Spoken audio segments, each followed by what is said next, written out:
Hey fam, welcome back to my YouTube channel. If you're new here, my name is Diana Alice. If you're a returning subscriber, thank you so much. I appreciate your presence here with me. So in the previous video, we began a new series on, it is a marriage series. So we are in the second episode of it. By episodes, I'll be doing a chapter or two per video so that the video is not too lengthy. Also so that we can just exhaust it without a rush as we learn, yeah, because the main goal is that we learn. We are not in a hurry to finish it. So for those who have not watched the first one, but I believe the good thing about this marriage series is that in every chapter you will always learn. But if you want to learn the basics, that is, if you're someone who is yet to get in marriage, I think it will be wise for you to watch the first video, which explains the importance of marriage, where it originated, and the basics of marriage. Yeah, so this one is the book that we are reading, a matrimony for those who love God. I'm trying to translate it the best way I think I know how to, from Luo version to English. Yeah, so today in this next chapter, if we just jump right into it, it is talking about a marriage that is facing trouble. So we have learned the basics in the previous one. Now today we want to learn of how to handle trouble and the things that are most likely to cause us trouble in these marriages that we will find ourselves into. Yeah, so the writer begins by telling us that, which is a fact though, yes, that there will be trouble, whether it is a good marriage where both of you are believers. There will be trouble in that marriage. Whether it is a marriage where it is both non-believers, there will be trouble. So either ways, trouble will be there in both of them. Yeah, so he goes ahead to tell us how. Let me just also make it clear, because I've read through all of it. So as usual, I'm just trying to go through page per page so that I give you the full details of it. But then you see how the Bible talks about there is no temptation you will go through that is new to mankind. Everything that you're going through, just know that someone out there is going through something close to or similar to what it is that you're going through at the moment. Yeah, so even in marriages, you realize that even if you're to listen to these quotes that addresses marital issues, you realize that there are these underlying problems that most marriages get to be attacked with. Yeah, so the best thing now is knowing that if this one comes, how am I supposed to handle them? And that is what we want to learn in this chapter. So I've skipped a part that I feel is not quite relevant, but also we have to know that all these problems, it is Satan that that causes them. Because like every good thing that God made from the beginning of time, remember in the beginning of creation, everything that God created was perfect. Yes, some do claim that, then where did evil come? In the perfection of it all, there was this tree that had the knowledge of good and evil. It was right there in this perfect being. But evil becomes only it causes death to us when we indulge in it, when we touch it, when we provoke it, when we eat of it. That is when it becomes hazardous to us. But from the beginning it was there, because there's no man who can create sin. No man. It is God who can only create sin, and that is why he only has the power to destroy it. Yes, so we're being reminded by this writer that we need to be very careful that all these issues that arise is because Satan is doing something. It says that Satan is triggering you to do this, because whether you're married or not, Satan will trigger you. Yes, we know that. So yeah, we need to be aware of the enemy. That is why we're being told, which I'd advise those who've already gone to marriage, that even when something happens between you and your spouse, you should remember that you are never fighting against flesh and blood. Your enemy is not flesh and blood. Your enemy is a spirit of the is an evil spirit that whispers something to your spouse, and then your spouse reacts. So you should be quick to act. You are supposed to be discerning. And that is why from the previous video we learned that it is good, it is best for believers. Like marriage was created for children of God. Yes, so if you're a child of God, are being led by God, you hear from God, God will direct you. So it is terrible if you're not someone who is a child of God and doesn't even know the voice of God, because that way it will be hard for you to discern all this, because either vitu zote, all these problems zita begin from if God is not leading you. Yes. Haya. So the writer brings a subtopic of bad decision. Like in the previous one, I'd learned all those things that we learned, but now we want to see it from the point of now choosing a spouse. Though we had learned that it is best when God guides you to choose a spouse, but we know that nowadays, I'm not even trying to justify it, it is wrong, but most people don't even seek the face of God when they're choosing their spouses. So there are those things that this writer has highlighted that I also feel I should just speak about, because I've had this conversation go about even with me and my mates sometimes back, when we could just joke about them, and actually people took them serious. You'd realize that when someone wants to even have to pursue a friendship, relationship with someone, they'll be attracted to the physical appearance of the person. I'm not saying it is wrong, but we know that we are supposed to look beyond that. Yes, but he or she is light skinned, that is my taste, and then you stop at that. The person is tall, dark, handsome, and all that, and then you are like, that is the type I like. Men will be like, I love my ladies curvy, I love them slender, I love them nini. You know, we are being drawn towards the wrong things. And already, if we start with that shaken foundation, there will be a problem, especially with those ones. Because say you chose a lady because the lady was slim, you marry that lady, the lady gives birth, the body is prone to changing. Like, it is just normal, because there are those reactions or whatever that comes with giving birth, biologically proven, you know. So what happens when now the body has changed? Do you stop loving that lady? You know, so that is because if that is what you are, that is what drew you to that person, and that one changes, you'll start detesting the person, and that already causes a problem in the marriage. Yeah. So the writer highlighted a few, which I might not mention all, because everybody knows what they look for in a person, especially when it has to do with the physical. Another one that nowadays is so rampant. People are bleaching a lot. This nowadays the market is crowded with the lightening creams, so much that even if you're not looking to bleach your skin, but you're not careful to read through the products, you'll find yourself by default just using it out of ignorance. Yes. So what happens when that is what drew you to that lady, and then you give birth, your children are dark, you know, that is already a problem. But you are convinced that person is light skin. So we should look beyond the physical, the physical things that are fading, yeah, and start looking at characters, the person. But let me not jump ahead of myself, and that is ahead of us.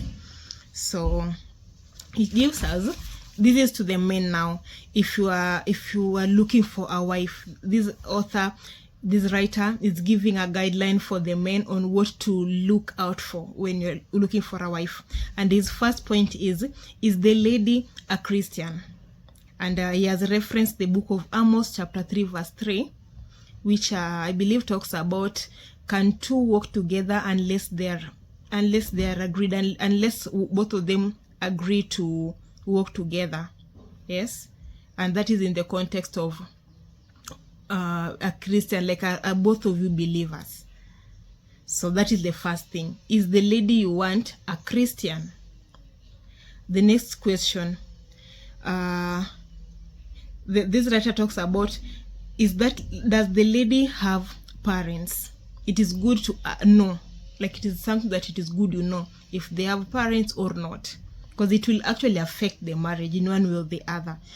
If they don't have a parent, then there's a way now you'll know how to show her love differently, because now you know that this is a lady who expects so much love from you in a certain kind of way. Yeah. And then is this lady, is she willing to take you as you are at that point? Not you starting to tell her how in the future we'll have CG, we will live a good life if this CG jobs zingiliane, those deals that are not sure are going to work out or not, as you are. Because the things that you might be promising her now, you will be giving expectations that if they're not met, will cause a problem in the marriage. So is this lady willing to live with you, start a life with you as you are at that point, with a job or without a job? Is she willing to go with you, or do you have to convince her with how the future will look like so that the lady can be willing to begin life with you? Ask those questions. Is that lady someone who will love your people? These are things that you can know by engaging the lady with questions, like you can ask random questions too, like how do you feel if our relatives come to visit us? If we go back at home, would you love to be at home? Just be wise on how you ask these questions. But it is important to know if she's someone who has that capacity to love you and your people. You can always just bring it up randomly. Me, my sister does and this and this and this. I have these uncles and this and this, and then you will see how she talks about them, and then you'll be able to tell. Just ask for wisdom from God on how to ask these questions so that you can know that lady. Yeah. And then, what is the character of this woman like? And the writer has given us the book of Proverbs 14 verse 1. What is the character of this lady like? Now you've stopped looking at the physical attraction. You are drawn to the lady, sure. What is the lady's character like? Yeah. Is the lady kind? Is she a kind of lady that will give you honor as a husband and to the home? Is the lady someone who had been married before and then they separated and all that? It is good you ask. Is she a lady who was given birth? Does she have children back at home? Or is she living with her children? Like, does she have a child or children? It is good you know that. Because I understand the women who go and leave their children back in the village, and then they come back to the city and live as if nothing is happening, and then later now you start having this drama of things just surfacing. The people back in the village decide to bring the child at now, just a lot of drama, So create an environment that is so safe for this lady that she can tell you. So if she has a baby, is that something you're comfortable with as a man? If you're not, leave the lady. There is someone for her. But if you're comfortable, go ahead. Yeah. But also, ladies out there, if you have a baby, there's no shame in that.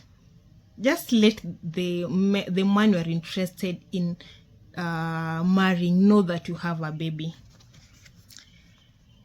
Is the woman, had the woman previously aborted? Such kind of things, it is good they and I don't know how now someone can ask that way. And yeah, it is good you also get to test yourselves. Nowadays, it is not just even testing about your status, HIV status only. You can even test about, how is it called? Test everything so that you make sure you are compatible. Yeah. Any test that is possible to be done, do it. Yeah. And then also for the ladies, the writer has given us some of the things that we need to know.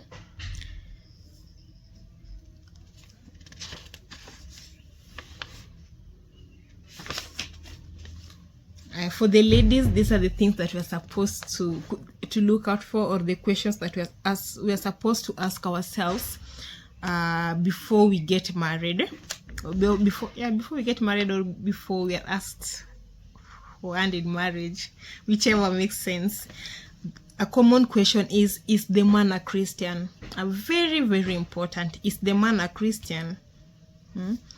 How was his past character like, lifestyle like? It is important to know, because the writer talks about this man can pretend for a while to be good and then fall back to that person, which I don't know about this, because I feel like if someone walks with God and then the old man will die and then he will become new. Yes, that is what I know, and this is scriptural. When you've given your life fully to God, the old man dies. The old man is you who used to sin before, and then now, because you have been born again, the Holy Spirit lives within you. The Holy Spirit will help you grow to the character of God. Yeah.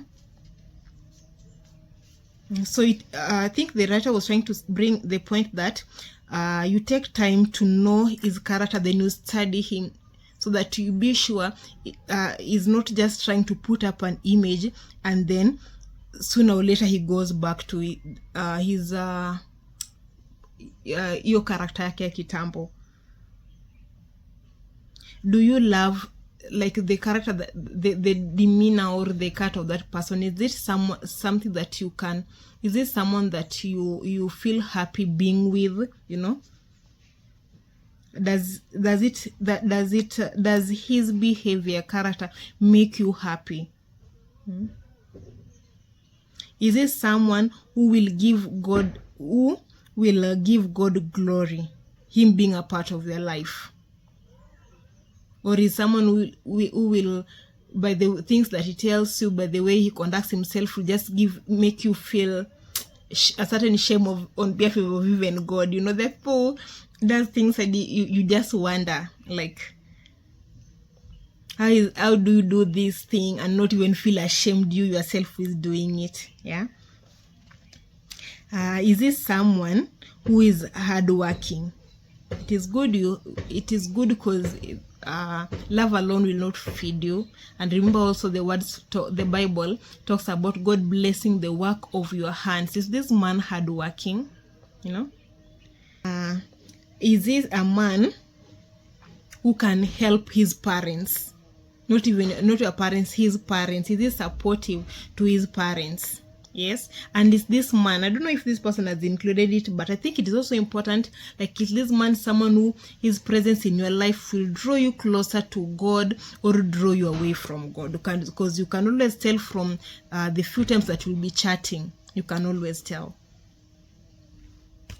Oh, the writer brings up a very interesting thing.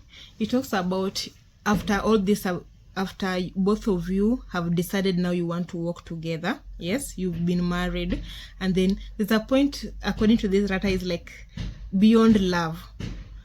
How when love is gone, that is when now the true character of someone can be told. So if you didn't choose wisely at that point of vetting, if you didn't choose wisely, then this is the point where now problems start to arise. Because when love, which shouldn't be taken out of the equation, because love is the glue to everything, but beyond love, the character also, it is very important. And yeah, the writer is stressing on that, the character of someone. This is something I hear a lot from married people, that it reaches a point where now that the marriage needs more than that, just love. The marriage needs more than just love, you know. So another point now, that another issue that can bring a problem in the family is how they earn. Like, what, say both of them are working, what is it that they bring to the table in terms of monetary, yeah, something of the sort. So it talks about how money can always, like, the knowledge around money is always a big issue in marriages. And that is why I read it somewhere that it is important to have these conversations before you get married about money. How will you manage your finances together? Discuss those things, so that if you are not aligned even with that, just know that kama mko huku nje na it's already that stressful, in the marriage, multiply it 100 times. Is it something you will be able to survive? Because I hear in marriage now you have to multiply things 100 times, because now the marriage is like it magnifies everything. That's it, guys. Though that one is not biblical, I've never read it in the Bible. That is something that I just hear from those who are married, and I've not heard it once or twice. I love and I think this is important for believers, because you will understand where. So I'm talking now on a foundation which is built on Christ. Yeah, you'll understand that everything comes from God. Because take a look at Job's situation at the time when now God allowed Satan to tempt him. Everything was taken away from him. So if you have a wife, or you yourself, lady, you are one who thinks like Job's wife, you know the marriage will automatically, like the likeliness of the marriage breaking is high. Because like for Job's case, the wife told him to curse the Lord and die, you know. So I don't know if now I'd say that Job's wife was a Christian, because if she was a Christian, she could have understood, just like Job, that in this world we came empty-handed. Everything that we have, it is God who gives us. Yes, so if you have that knowledge, then there are things that won't bring issues in the marriage. So even when say the man, you see the man is hardworking, yes, he's trying everything and the man is not coming, instead of pulling away, you will be supporting this man, remembering that it is God who blesses people. Even in the Bible, I think it is in Deuteronomy, I am sure it is in Deuteronomy, where the Bible talks about it is God who gives men the ability to create wealth. Yes, so if you have this knowledge, you won't be putting so much pressure on this man, especially when you see that he is doing the best that he can. So in this, when that is happening, you as a woman, when you say God is blessing you, remember you people are one. It doesn't matter who is providing, you people are one. That is why it is good when you are married, you have like one pot where you put all your money, both of your money, because by the end of the day, it is serving you and your family. You are one. You're not supposed to be having two pots. The moment you start creating it, now you have two pots. That is when now, like, you'll feel that Nani is not feeling this pot. Me, I want to feel mine. My money is my money, and my husband's money is all of us, you know, and those kinds of weird stories that are out there. But with this knowledge, you'll be able to stand in for the man when you know he's really working hard, but maybe God has not just, maybe God has made an opening through you.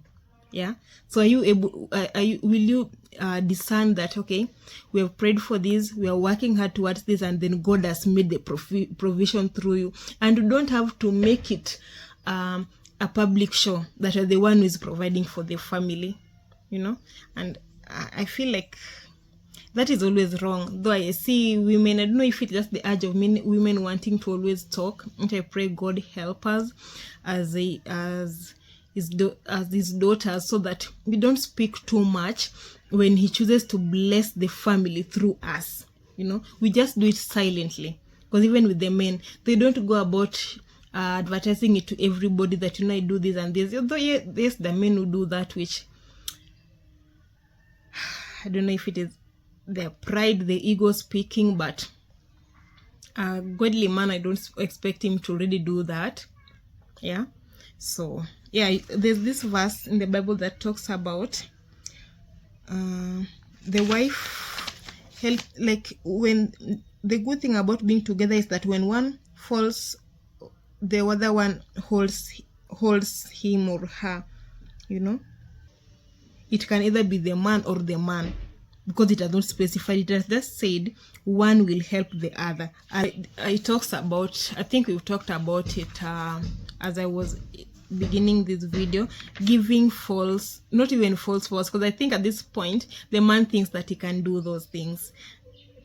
creating an expectation in the mind of a lady, where you tell the lady that you will be dressing well, you'll be eating whatever you want. If she say you met the wife before she got to complete her education, you'll be like, I'll help you study to till whichever point you want to level you want to reach, and all those many stories that men use to woo women to them. Yeah, so this person is like, you need to be very careful on the things, because like for us women, which I'll agree with this man, is that if you tell a woman something, there's a way it will stick on the mind, and then they will live waiting to see that really you bringing whatever you had promised them into reality. And now if you don't, they'll feel betrayed. They'll be like, you told me this, and you're not doing it now. Then it will start creating resentment in the home, and a lot of issues will arise from there. So be realistic. Just tell the lady, this is where I am at, but I'm working towards us having a better life. Yeah, but don't over say things that yes, you might desire to have it, but just as the Bible says, many are the plans in a man's mind, but it is God's will that prevails by the end of the day. So don't promise things you're not sure to deliver. Just let God work his plan in your lives. Yeah, and be contented with that. God can choose to bless you ile hadi ushtuke, and then God sometimes can withhold blessings from you to build characters in you, to build things, to just do things his own way. I don't even allow your children to enjoy blessings, because in the Bible there are people who are promised things but they died without seeing it, but the descendants saw them. Like Abraham, the one who was promised that his descendants will be as numerous as the stars in the sky. He didn't see he didn't see that happen, but see later that happened. So don't over promise people things you're not sure how you will work them out. The letter brings another point on holding on to offenses.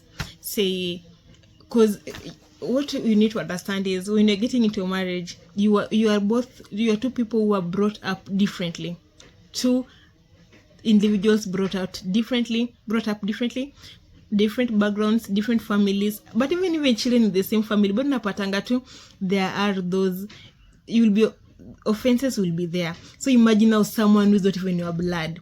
It will definitely be there, It will definitely be there. So the same grace we show our siblings, it's the same grace we should show, even extend to our spouses when we find ourselves in those marriages, and those already there. Show your spouse grace. Show them grace. Yeah. So if someone offends you, let us be quick to forgive. Forgiving is never easy. I know, especially if it is something that has really, really, really hurt you. But remember, by the end of the day, the Bible instructs us to forgive. Forgive so that God can also forgive you. In the Lord's Prayer, we talk about God. We tell God that you forgive us as we forgive others. If God was to forgive you the way you are forgiving your spouse, do you think God will really, really forgive you? So God is already extending the grace to us. We need to extend it to our spouses, because the things that we do to God, and God sees everything. Even he has even those thoughts that you have in your mind, and still he chooses to forgive you. So we also need to learn to forgive our spouses. And when you find it too hard, we have a helper in the form of the Holy Spirit. Surrender it to God. Just tell God, I'm struggling to forgive this and this. Help me forgive, because it is the right thing to do. And if you love God enough, you'll want to do it because you love God and you don't want to offend God. Yes. Yeah. So let us learn to forgive. Do not hold grudges that you did this, keeping tabs. You did this the first time, you forgave. You did this. Your spouse can offend you 1,000 times, so you don't need to keep tabs. You just forgive and let go. You forgive and let go. Communicate it also. So also as the other spouse who is offending the other one. If your spouse has told you that you doing this offends me, talk about it. Maybe the way you are saying it, or the way your spouse is receiving it, is not how you meant it even to come out. Because me, I've actually experienced like things in the relationships that I've had. You realize you catch an offense. I hope that is a term. And then later, if you talk about it, they'll be like, really, that is how you received it, you know? But if you had not communicated, you had still be holding it, like, hey, this person, why is you're talking rudely to me or what? But at the other end, it is not how he or she even meant it to come out. To them, maybe that is just how they're used to communicating it, you know? So it is good you have conversations around those things that you feel hurt you, before the enemy takes advantage and creates a whole different issue out of it. Yeah. So the second one is okay, I think I will skip. No. Now things that bring problems in the marriage again. Okay. Number one, being people who are not truthful. Not being truthful to one another. I think I posted it in the previous video there when we were talking about you become one. Genesis is it 3:18 there, about where after God has said now the man has left the house, the woman has left his people, the man has left the people, then they become one, and then they were naked but they were not ashamed. You know, if you're not ashamed with each other, then you can never keep a secret from this person. You cannot lie to this person, because why should you lie? And this is your reflection, like this is you. It's like you're lying to yourself, you know, because by the end of the day, this person you're lying to, you're living with them, and that truth will for sure come out. So why should you lie? So telling lies is one of the things that brings problems in the marriage. The writer talks about being transparent or being honest even with your finances. Yeah. Point number 2, money that comes from children. This one I believe now applies to those who are already married and have children who are working or have a source of income. So say one of the children has given one spouse money and then they don't tell the other one. So that kind of thing can bring misunderstanding between the two spouses. Yeah, so it is good even if you receive that money, just share with your spouse. Why do you have to hide that information from your spouse? So just tell them, you know, so and so, our baby, this one, or son or daughter sent me this money, and yeah, it doesn't mean because they shared with their spouse now they will have to now gawa it 50-50. No, but just let them know, because if they come to learn by themselves, it will really hurt them. That why would you hide it from me, you know? And it applies to both the women and the men, but this I hear mostly with the women. When they've been given money or sent to money by their children, they usually don't share with their spouses. But for us ladies who are on this channel, let us change the narrative. Why hide it? Because if you start hiding it and the husband learns, he will start doing the same, and now we will be creating more room for the enemy Satan to create more problems in our families. Because if they start doing that, you're also doing it, and now you are committing sin on sin, because the Bible tells us not to overcome evil with evil but with good. Now you'll have pushed your husband or your wife to overcome now that evil with evil again. So sin is piling in this marriage. It only takes one open door for the enemy to come full blast with these demons, and multiple of them, because there are many, guys, you know, but it only takes one door to open, and then more and more will start coming in.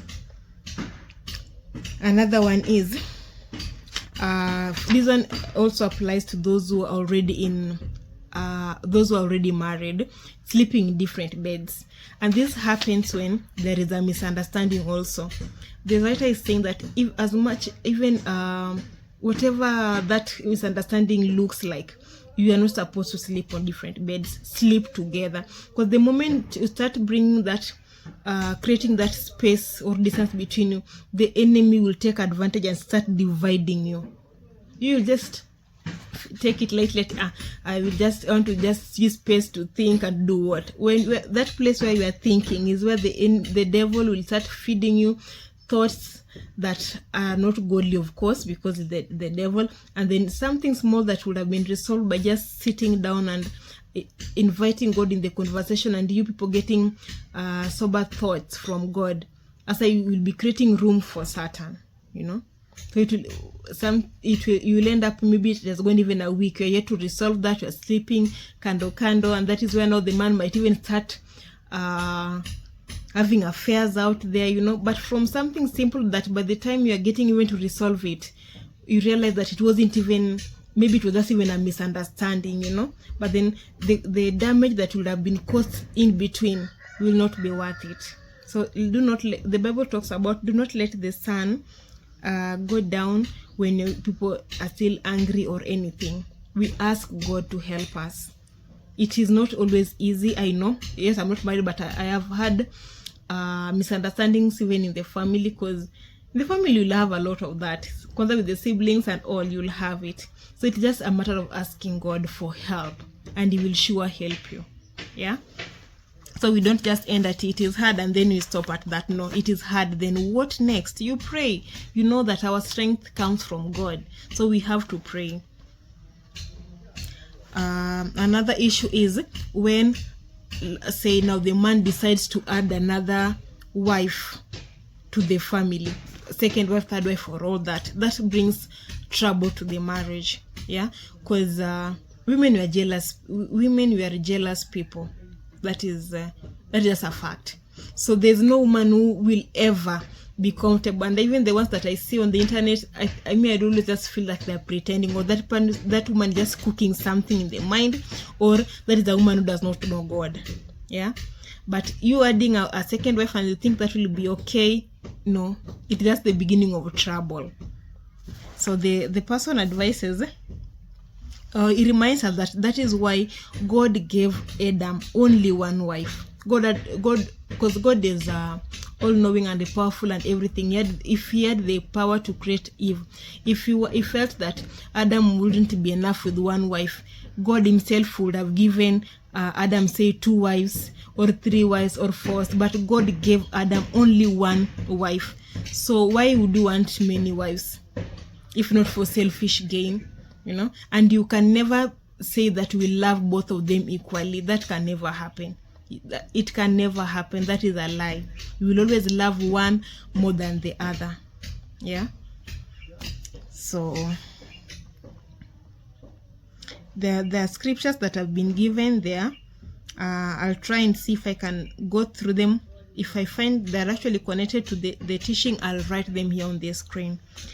Another point is, take the drinking of alcohol in the house by one of the spouses can bring trouble. But also I think these things are things that are most likely to happen to someone who doesn't know God. Because if you know God, you know that why should you do something that hurts God? Because I don't even want to go on much details on this, because the other point is even how is it called? It's connected to the morality. The spouses that go out there and misbehave. What is it called? Sexual whatever. Idolatry. Yeah. This point is idolatry. But I feel like these are the points. Are points that are things that if you're truly devoted and you love God, you wouldn't want to do them by the end of the day. That is why it is important that we have a Christ-centered marriage. Christ will direct you. You figure the point now you love to go and do all those things, and then you expect the wife to forgive you because we need to forgive. Why do you want to hurt your spouse that much? you know, because ultimately they love to forgive you, because the divorce is not even, is out of the equation. Even for these people who they started on a wrong foundation, and now you meet God, you are still you're not still to divorce. You are still not to divorce, because God is against divorce. God restores marriages. God can help you have a clean beginning, but God never encourages divorce. Even when God allowed it back in the Old Testament, in the times of Moses, that is because the Israelites were stiff-necked, you know. They were so stubborn, so it was just put there for them, but not because God wanted that, no. And even Jesus himself says that in the New Testament now, when he was asked if it is okay for one to divorce the spouse. And then Jesus himself said that it was put for the Israelites because they were too stiff-necked, something of the sort, to mean they were stubborn. Yeah. So that is just it.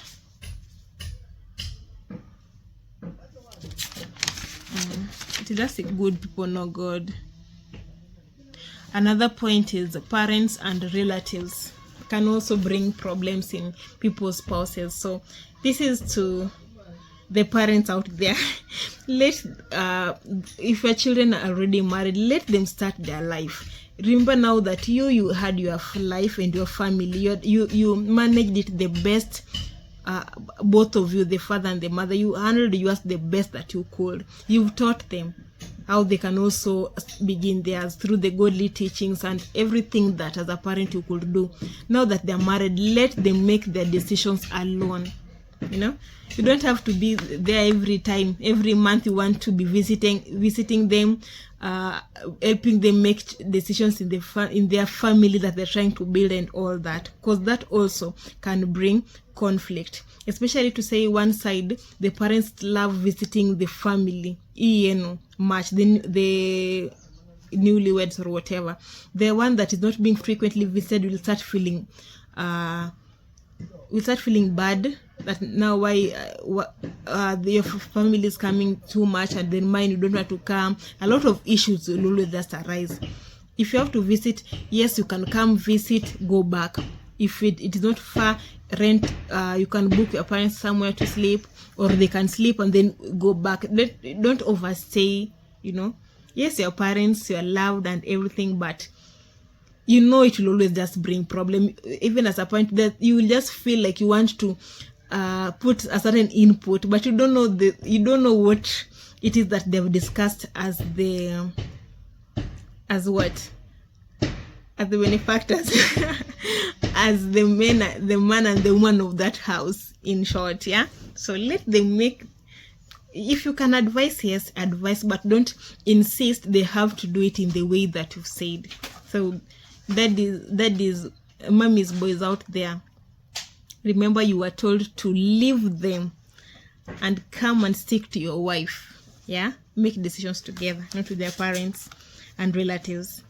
So yeah, that is on that part. Is there anything really?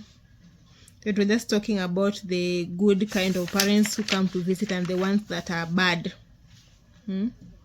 Because I love how the writer was saying that, you know, with the mothers-in-law coming to visit, now they're making the house feel like a prison. Because now there are things you can't even do because the mother-in-law is there in the house, you know. So let them have the freedom that they can have in their homes. Visit and go back to your family also. Your husband needs to work at home. No, I'm just saying. But let them just love on one another. You know, call them once in a while. It is good. Visit them once in a while, but don't visit for 2 weeks, 1 month. You're just visiting them. No, you make the house now feel like prison. Yes, they love you, but if you overstay now, that respect that you won't even have anymore, you know.